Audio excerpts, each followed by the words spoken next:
السلام علیکم۔ بسم اللہ الرحمن الرحیم۔ اسلام کی بنیاد یعنی ارکان اسلام 5 ہے۔ بنیاد کھمبوں کو کہتے ہیں اور اسلام کے کھمبے 5 ہیں۔ یہ بات ہر مومن الحمدللہ جانتا ہے، مگر اس کی ڈیفینیشن میں آج آپ کو اس ویڈیو میں بتانے جا رہی ہوں۔ پہلا اسلام کی بنیاد یعنی پہلا اسلام کا کھمبا یہ ہے کہ اللہ تعالیٰ کے سوا کوئی عبادت کے لائق نہیں اور حضرت محمد مصطفیٰ صلی اللہ علیہ وسلم اس کے بندے اور رسول ہے، اس کو ماننا۔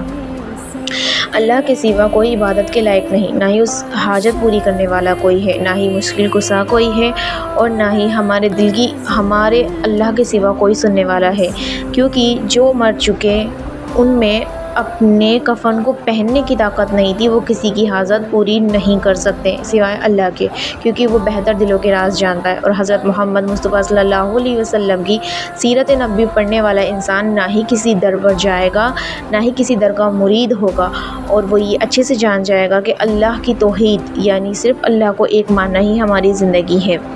دوسرا، نماز ریڑھ کی ہڈی ہے، اسلام اور ایمان کی ریڑھ کی ہڈی ہے۔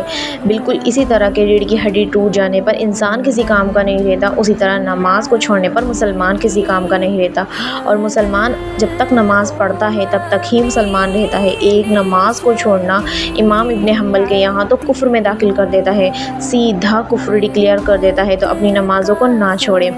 تیسرا، رمضان کے روزے رکھنا۔ رمضان کے روزے جان بوجھ کر بھی یعنی ایک روزہ چھوڑ دینے کی اسلام میں سزا ہے کہ لگاتار 60 روزے رکھنا، اور اگر بیچ میں ایک روزہ بھی چھوٹ جائے تو پھر سے 60 روزوں کو دہرانا۔ اسی لیے رمضان کے روزے بنا کسی پریشانی کے بالکل نہ چھوڑیں۔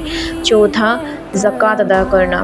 اتنا مال جو 52 تولہ سونا یا 52 تولہ چاندی یا 7 تولہ سونا کے برابر ہے، اس کو جمع کرنے پر اسلام اجازت دیتا ہے کہ آپ زکوٰۃ نکالیں، اپنے مال کا 40واں حصہ، اور اگر نہیں نکالتے ہیں تو آپ کو اسی مال کو پگھلا کر کان میں ڈالا جائے گا میدان حشر کے اندر۔